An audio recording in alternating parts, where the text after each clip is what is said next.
नमस्कार, आप देख रहे हैं प्राइम न्यूज और मैं हूं आपके साथ आलोक शुक्ला। यूपी प्राइम में आप सबका स्वागत है। मुख्यमंत्री योगी आदित्यनाथ मंगलवार को अपने 2 दिवसीय दौरे पर बुंदेलखंड पहुंचे।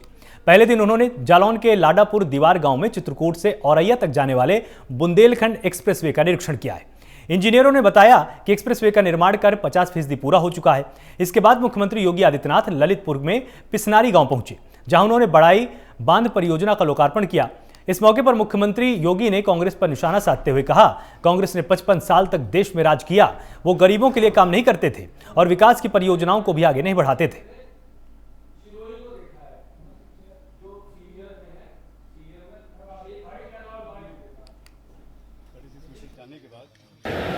ये विकास की परियोजनाएं जो झांसी मंडल की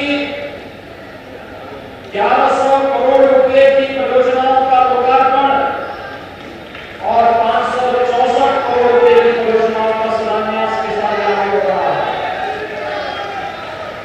भाइयों बहनों, क्या कभी एक साथ बुंदेलखंड में 1700-1800 करोड़ रुपए की योजनाओं का एक साथ लोकार्पण शिलान्यास का कार्यक्रम हो पाया था क्या? अगर होता तो हमारा बुंदेलखंड धरती का स्वर्ग होता, धरती का स्वर्ग बनने की क्षमता बुंदेलखंड में थी।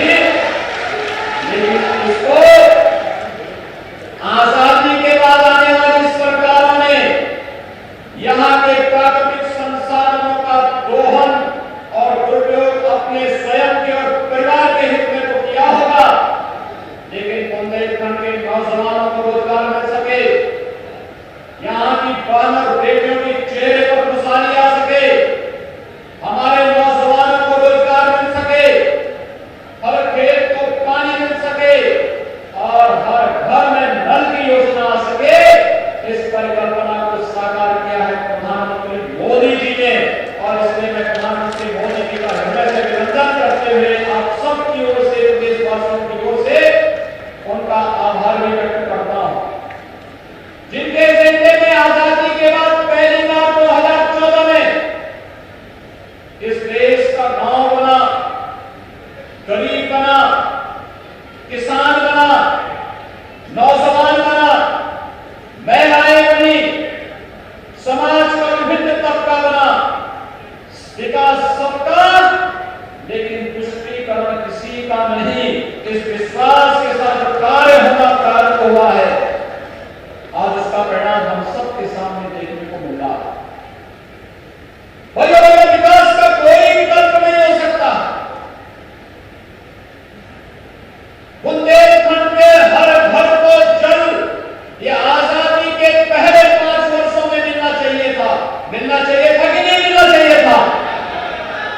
लेकिन आज हम उस नैतिक जिम्मेदारी को समझ रहे हैं। प्रधानमंत्री मोदी जी से हम लोगों ने यहाँ की हर घर नल की योजना का शुभारंभ कराया था और जब योजनाएं पूर्ण होंगी तो आज मुझे निरीक्षण भी करना है कुछ योजनाओं का। तो भाइयों बहनों, फिर से प्रधानमंत्री मोदी जी का सानिध्य बुंदेलखंड वासियों को प्राप्त होगा। इस विश्वास के साथ आज मैं स्वयं आपके बीच में यहाँ पर उपस्थित हुआ। कोई सोचता था बुंदेलखंड के बारे में कि यहां भी एक्सप्रेस वे बनेगी, दिल्ली की राह आसान करेगी, लखनऊ की राह आसान करेगी, औद्योगिक विकास होगा तो यहां पे नौजवानों को रोजगार मिलेगा, यहां पर तमाम प्रकार की संभावनाएं आगे बढ़ेगी। देश और दुनिया झांसी के सौर प्रांगण को रानी लक्ष्मीबाई के माध्यम से देखता है, लेकिन उसकी इच्छा होते हुए भी अच्छी कनेक्टिविटी न होने के कारण वह व्यक्ति यहां आने में उसको समस्याएं होती हैं। लेकिन अब सरकार ने तय किया है अच्छी कनेक्टिविटी देंगे, एक्सप्रेस लेन का, 4 लेन का, एयर कनेक्टिविटी की सुविधा यहां पर उपलब्ध करवाएंगे और वायु सेवा की सुविधा भी उपलब्ध करवा करके, अच्छी सड़कों की सुविधा उपलब्ध करवा करके देश और दुनिया के लोगों को झांसी की वीर भूमि से अवगत करा के झांसी की रानी लक्ष्मीबाई के सौर प्रांगण को उनके सामने यहाँ पर विभिन्न कार्यक्रमों के माध्यम से प्रस्तुत करने का ललितपुर ने क्या कभी सोचा था कि यहाँ भी मेडिकल कॉलेज बनेगा? अब तो मेडिकल कॉलेज भी बना रहे हैं ना यहाँ पे। क्यों? मेडिकल कॉलेज बनने से खुशी है कि नहीं है? हाथ उठा के बताओ मुझे। देखिए मनोलाल जी, यहाँ के लोग सब विकास पसंद करते हैं, सब लोगों को विकास चाहिए और सभी लोग देखिए विकास के लिए सभी लोग खुशी के साथ हाथ उठा रहे हैं। ये ताकत विकास कराएगी, यही ताकत जो आपकी है, यही हौसला बुंदेलखंड को विकास की नई ऊंचाई पर चढ़ा करके धरती का स्वर्ग बनाएगा विकास के क्षेत्र में, और हमें बुंदेलखंड को इस स्थिति में पहुंचाना है। बहुत सारी विकास की योजनाओं को आज यहां पर हमारे जनप्रतिनिधि और प्रशासन ने, भारतीय जनता पार्टी के पदाधिकारियों ने मिलकर के, जिससे यहां पे हर व्यक्ति के जीवन में खुशहाली लाई जा सके, इसके लिए तमाम प्रकार की कार्य योजनाओं को आगे बढ़ाने का कार्य प्रारंभ किया है। और भाइयों बहनों, उसी कार्य के लिए चाहे वो सड़क के मार्ग हो, चाहे वह पेयजल की सुविधाएं हो, चाहे वह स्वास्थ्य की सुविधा हो, चाहे वह कोई भी अन्य योजना हो, आज आप जान रहे हैं प्रधानमंत्री मोदी जी के प्रधानमंत्री बनने के बाद, मोदी जी के प्रधानमंत्री बनने के बाद से देश के अंदर कितना भारी परिवर्तन आया है। हर एक स्तर पर ललितपुर को तो वैसे भी पहले से ही ये माना जाता था कि ललितपुर बहुत खुशहाल जिला है, अच्छे लोग ललितपुर के हैं, सज्जन हैं, सौहार्द में और मेहनत में विश्वास करते हैं। और जब यहां पर इस प्रकार की परियोजनाएं आएंगी कि खुशहाली कई गुना बढ़ जाएगी, आपकी कई गुना आगे बढ़ जाएगी, और उसको कई गुना बढ़ाने के लिए ही आज हम सब आपके बीच में यहां पर उपस्थित हुए हैं। आप अनुमान करिए देश के अंदर आज कितना परिवर्तन आ रहा है। 2014 के पहले गरीबों को राशन नहीं मिलता था, बिजली नहीं मिलती थी, पानी नहीं मिलता था, स्वास्थ्य की सुविधा नहीं मिलती थी, आवास नहीं मिलते थे। अब तो हम लोगों की सरकार ने तय किया है, केंद्र और प्रदेश सरकार ने मिलकर तय किया है, 2022 तक एसईसीसी के सर्वे के अनुरूप हर परिवार को एक एक आवास उपलब्ध कराने का कार्य करेंगे। छूटे हुए गरीबों के घरों में बिजली का कनेक्शन पहुंचाएंगे, रसोई गैस के कनेक्शन को पूरा करने का कार्य करेंगे, और साथ ही साथ स्वास्थ्य बीमा का कवर भी हर एक व्यक्ति को उपलब्ध करवाने का कार्य करेंगे, जिससे 5 लाख की स्वास्थ्य बीमा उसे प्राप्त हो सके। गोंडा पुलिस ने मुठभेड़ के बाद 3 शातिर लुटेरों को गिरफ्तार किया है। पुलिस के मुताबिक आरोपियों ने बस्ती के परशुरामपुर में एक मुनीम की गोली मारकर उसके साथ लूट की वारदात को अंजाम दिया था। आरोपियों को पुलिस ने एसओजी की टीम ने गिरफ्तार किया है और आरोपियों के पास से 2 बंदूक, कुछ गोलियां बरामद की गई हैं। पुलिस ने गिरफ्तारी के बाद जानकारी दी कि पकड़े गए आरोपियों के नाम दुर्गेश मिश्रा, अंकित शुक्ला और चंदन तिवारी हैं। वहीं पुलिस का यह भी कहना है कि आरोपियों पर पहले से भी कई तरह के केस दर्ज हैं।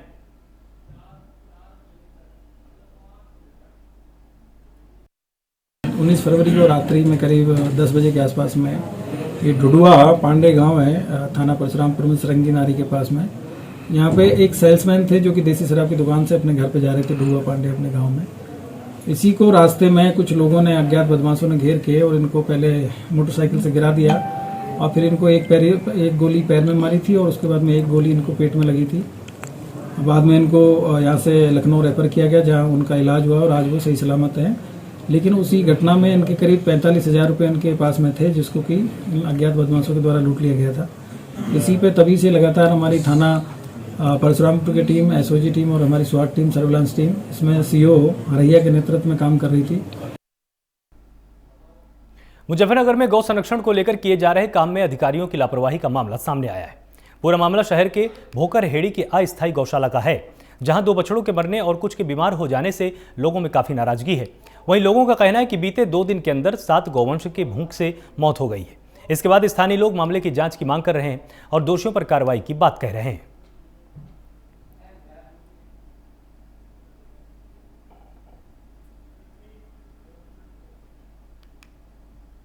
यूपी में होने वाले पंचायत चुनाव को लेकर कानून व्यवस्था सख्त की जा रही है।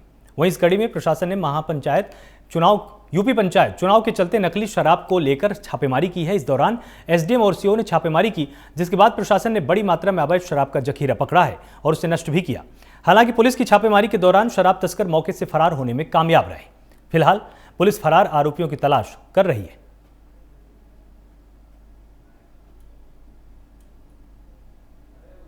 उत्तर प्रदेश के मुरादाबाद में आज फ्रूट कारोबारियों ने एसएसपी ऑफिस के आगे धरना प्रदर्शन किया है। वहीं प्रदर्शन कर रहे लोगों का कहना है कि कांग्रेस के नेता शाकिर अली रायनी उनसे रंगदारी की मांग करते हैं। इनका आरोप है कि कांग्रेस के नेता शाकिर अली रायनी पुलिस अधिकारियों के नाम पर कभी 200 रुपए तो कभी 500 रुपए मांग कर ले जाता था, लेकिन अब कांग्रेसी नेता ने उनसे 5000 रुपए महीना मांगना शुरू कर दिया है। जब फ्रूट कारोबारी ने कांग्रेसी नेता को पैसे देना बंद कर दिया तो वो अब उनकी झूठी शिकायतें लिखाकर खाद्य विभाग में देकर उत्पीड़न करता है। उन्होंने मुरादाबाद के एसएसपी से मांग की है कि कांग्रेसी नेता के खिलाफ कार्रवाई की जाए और उनकी जान नेता से छुड़ाई जाए। अब गलशहीद पे एक नेता जी हैं, अपने आपको कांग्रेस का जिला अध्यक्ष बताते हैं, शाकिर अली रायनी। वो पहले हमारे स्टोर पर आते थे, कभी 500 रुपये कभी 200 रुपये ले आया करते थे और कभी केले ले आया करते थे। बोले साहब को कुछ फ्रूट पहुँचाना है, साहब का फ़ोन आया है। अभी वो कहते हैं कि हमें 5000 रुपये महीने दीजिए, साहब की डिमांड ज़्यादा हो गई है और हमारा कुछ खर्चा है, नहीं तो अगर आप ऐसा नहीं करेंगे आप कंप्लेन करूँगा कमिश्नर साहब के यहाँ पे, एसएसपी साहब के यहाँ पे, और मैं सब बंद कराऊँगा। डीओ साहब के यहाँ खाद्य विभाग में उन्होंने एप्लीकेशन दी और बोले सबको बंद कराऊँगा। अब जो है अनलीगल काम कर रहा है। कहाँ रहते हैं क्या? ये थाना गलशहीद पर, थाना गलशहीद पर रहती है शाकिर अली रायनी। इससे पहले भी कोई डिमांड वगैरह? हाँ, डिमांड उनकी अक्सर होती रहती है, कभी 500 रुपये ले जाते हैं, कभी 200 रुपये ले जाते हैं, कभी किसी गोदाम से ले जाते हैं, कभी किसी गोदाम से ले जाते हैं। अब कहते हैं 5000 रुपये महीना चाहिए मेरे को हर स्टॉल। उत्तर प्रदेश लोक निर्माण मिनिस्ट्रियल एसोसिएशन के फिटनेस कप का लखनऊ के लॉ मॉनिटरियर ग्राउंड में फाइनल मैच हुआ है, जिसका उद्घाटन उत्तर प्रदेश के डिप्टी सीएम केशव प्रसाद मौर्य करने पहुंचे। जहां डिप्टी सीएम केशव प्रसाद मौर्य ने कई मैचों को जीतने के बाद फाइनल में पहुंचने वाली टीमों को शुभकामनाएं दी हैं, तो वहीं डिप्टी सीएम ने बल्ले पर भी अपना हाथ आजमाया है। पश्चिम बंगाल में होने वाले चुनाव को लेकर डिप्टी सीएम ने कहा कि चुनाव परिणामों में ममता बनर्जी आउट हो जाएंगी।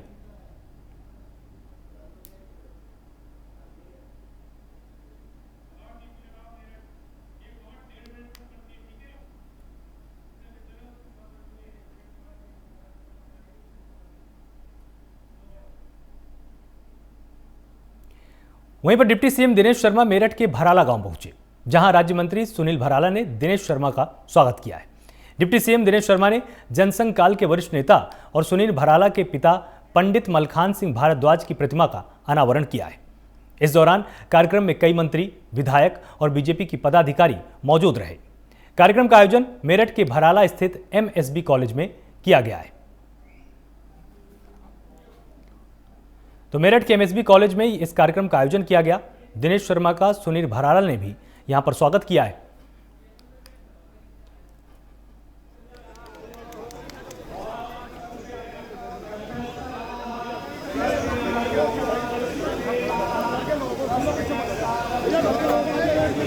तो डिप्टी सीएम दिनेश शर्मा मेरठ के भराला गांव पहुंचे, जहां राज्य मंत्री सुनील भराला ने दिनेश शर्मा का भव्य स्वागत किया है। और डिप्टी सीएम दिनेश शर्मा ने जनसंघ काल के वरिष्ठ नेता और सुनील भराला के पिता पंडित मलखान सिंह भारद्वाज की प्रतिमा का अनावरण भी किया। इस दौरान कार्यक्रम में कई मंत्री, विधायक और बीजेपी के पदाधिकारी मौजूद रहे। कार्यक्रम का आयोजन मेरठ के भराला स्थित एमएसबी कॉलेज में किया गया था।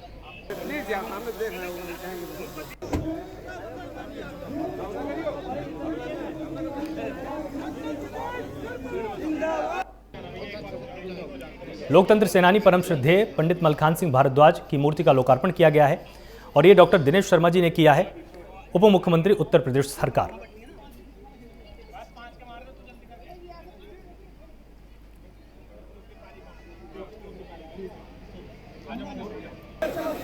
तो डिप्टी सीएम दिनेश शर्मा मेरठ के भराला गांव पहुंचे, जहां पर राज्य मंत्री सुनील भराला ने दिनेश शर्मा का भव्य स्वागत किया है। उसकी तस्वीरें हम आपको लगातार दिखा रहे हैं। डिप्टी सीएम दिनेश शर्मा ने जनसंघ काल के वरिष्ठ नेता और सुनील भराला के पिता पंडित मलखान सिंह भारद्वाज की प्रतिमा का अनावरण किया है।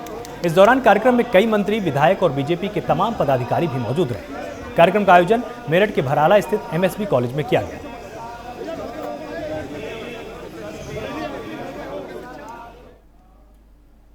वहीं शराब के नशे में धुत छोटे भाई ने मोटरसाइकिल न देने पर बड़े भाई को गोली मार दी।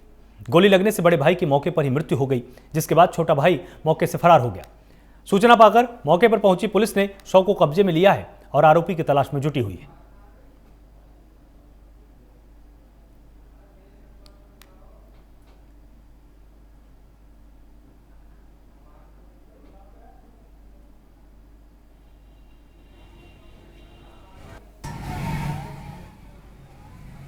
ये घटना अभी अभी हुई है।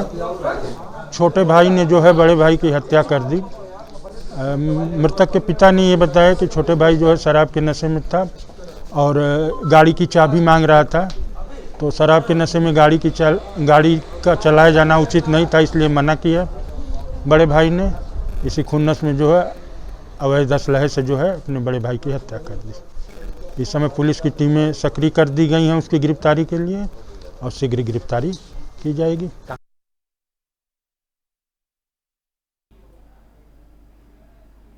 गाजियाबाद पुलिस ने शहर के सबसे पॉश इलाके आरडीसी में बैंक के बाहर की लूट का खुलासा किया है। पुलिस के मुताबिक एक फैक्ट्री मालिक के ड्राइवर ने साजिश रचते हुए वारदात को अंजाम दिया है। इसके बाद आरोपी ने आरडीसी बैंक के बाहर 10 लाख की लूट को अंजाम दिया था। यह लूट एक एग्रो कंपनी के मुनीम से की गई थी। वहीं पुलिस ने बताया कि वारदात को 5 लोगों ने मिलकर अंजाम दिया था, जिनमें से 3 आरोपियों को गिरफ्तार किया गया है और 2 अभी भी फरार चल रहे हैं।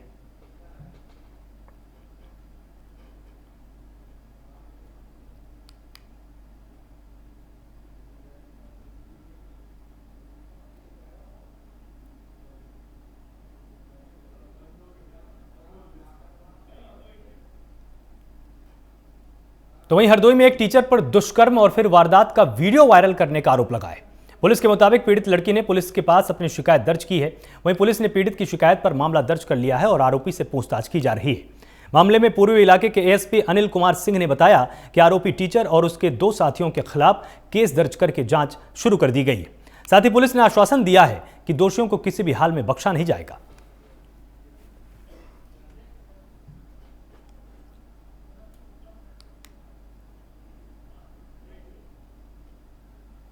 महिला क्षेत्र में एक महिला द्वारा यह एफआईआर दर्ज कराई गई है कि उसके साथ एक व्यक्ति जिसको जानती पहचानती है, उसने चाय में कोई नशीला पदार्थ पिला करके उसके साथ गलत काम किया है। जैसे पुलिस को सूचना मिली तत्काल इसमें अभियोग पंजीकृत किया गया है और जो अभियुक्त है उसको हिरासत में लिया गया है।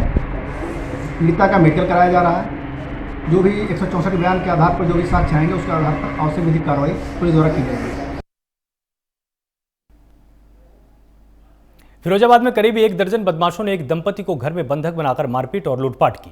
वहीं महिला के आरोप के मुताबिक बदमाश उसके साथ गैंगरेप की घटना को अंजाम देकर मौके से फरार हो गए। सूचना के बाद मौके पर पहुंची पुलिस ने महिला को डॉक्टरी परीक्षण के लिए सरकारी ट्रॉमा सेंटर में भेजा है।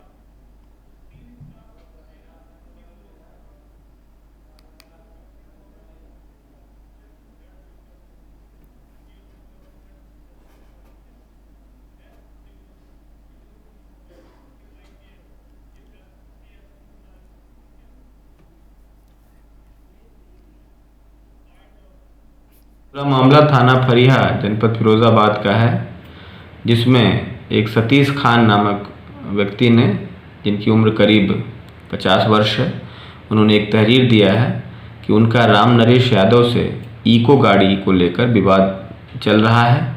राम नरेश यादव ने 7 मार्च की शाम को उनसे इको गाड़ी देने के एवज में 2 लाख रुपए की मांग की थी और न देने पर मारपीट की धमकी दी थी।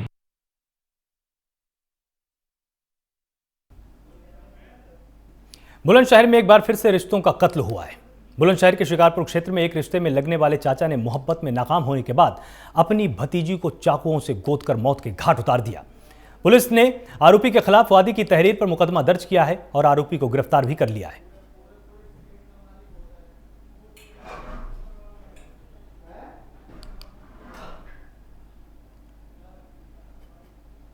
एक विवाहित महिला को की हत्या का मामला सामने आया है सर, क्या पूरा मामला है सर? ये प्रकरण थाना शिकारपुर के हमीरपुर गांव का है, जहां एक लगभग 26 वर्षीय महिला जो शादीशुदा थी और जिसके 2 बच्चे हैं, एक बच्चे की उम्र लगभग 5 वर्ष और दूसरे की 3 वर्ष है, उसकी चाकू मार करके हत्या उसके चचेरे चाचा विनीत के द्वारा की गई है, जो खैरपुर गांव डिवाई का रहने वाला है।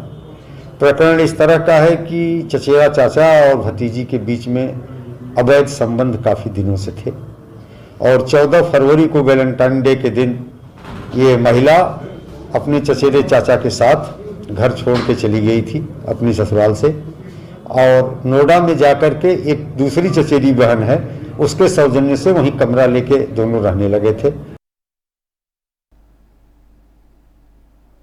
फिरोजाबाद के गांव नगला सेंधलाल में एक 6 साल की बच्ची घर के बाहर से अचानक लापता हो गई। जब बच्ची घर नहीं पहुंची तो परिजनों ने उसकी खोजबीन की, लेकिन बच्ची का कहीं पता नहीं चला। वहीं परिजनों को घर के बाहर एक नोटिस लगा हुआ मिला जिसमें बच्ची के अपहरण करने की बात लिखी हुई थी, जिसके बाद परिजनों में हड़कंप मच गया। परिजनों ने इस घटना की सूचना पुलिस को दी। सूचना पर पहुंची पुलिस मामले की जांच कर रही है।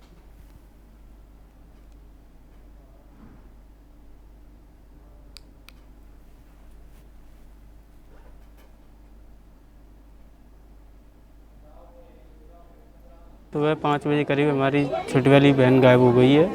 उसके बाद फिर हम लोग खबर किया, जब हमने खूब ढूंढा तो मिली नहीं हमको। फिर हमने पुलिस को खबर किया है, वो पुलिस आ गई है, वो ढूंढने में जैसे। कैसे लग रहा है, क्या बात हुई है? घर पर नोटिस भी छुपा है, क्या है?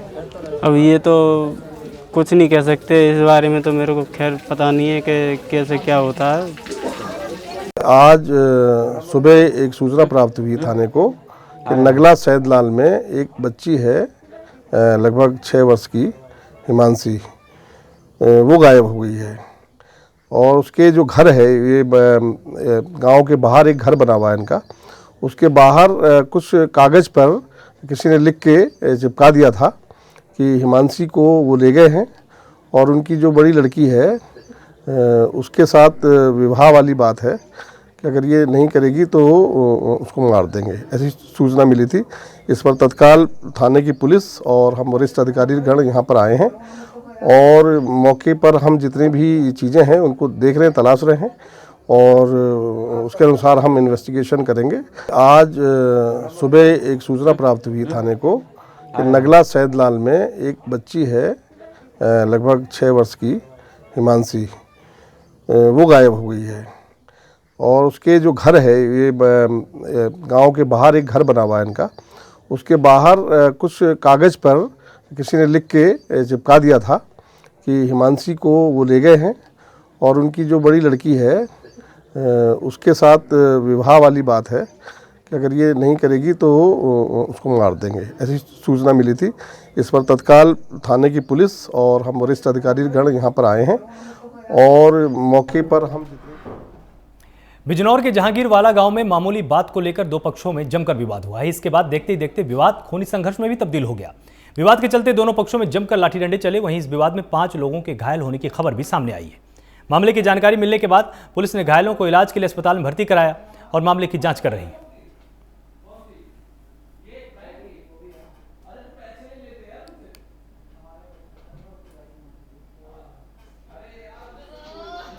दो लेडीज पे हमला हुआ था, दोनों माँ बेटी हैं। तो जो माँ है उनकी जो पैर पे किसी धारदार हथियार से वार हुआ है और लड़की के सिर पे वार हुआ है और कंधे में भी चोट लगी है। तो अभी आपने कहाँ रेफर किया है? दोनों को एक्सरे के लिए रेफर भी किया गया है। लड़की को उल्टियाँ भी हुई हैं तो उसको सिर का CT स्कैन की भी जरूरत है, इसलिए दोनों को जिला अस्पताल रेफर किया।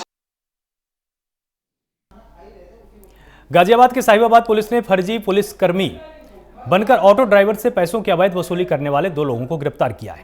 पुलिस ने पकड़े गए आरोपियों के पास से पुलिस की वर्दी भी बरामद की है और पुलिस के मुताबिक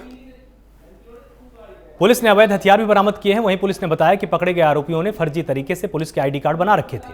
फिलहाल पुलिस मामले में आरोपियों के खिलाफ कार्रवाई कर रही है।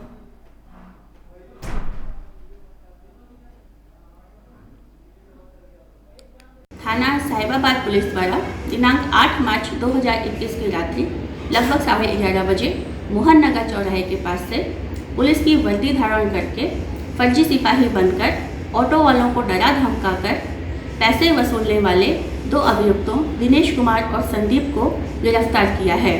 इन व्यक्तियों के पास से एक तमंचा, एक जिंदा कारतूस, एक मोटरसाइकिल, 7700 रुपये नकद, पुलिस की यूनिफॉर्म, पुलिस का फर्जी पहचान पत्र, यूनिफॉर्म पहने हुए पासपोर्ट साइज फोटो बरामद किए गए हैं। इनमें से एक अभियुक्त दिनेश के नाम पर थाना इंदिरापुरम पर भी लोगों को नौकरी दिलाने के नाम पर ठगी करने का मुकदमा दर्ज है। स्वच्छता को लेकर लाख दावों के बावजूद सहारनपुर के विकास खंड नागल में गंदगी के अंबार है। वहीं लोगों का आरोप है कि इलाके में स्कूलों के बाहर बड़ी मात्रा में गंदगी जमा रहती है, जिसके चलते बच्चों की सेहत को लेकर भी लोग परेशान हैं। वहीं गंदगी के चलते स्कूल के बच्चों को काफी समस्याओं का सामना करना पड़ता है। इसके साथ ही जलभराव के चलते इलाके में मच्छरों की संख्या भी काफी बढ़ चुकी है।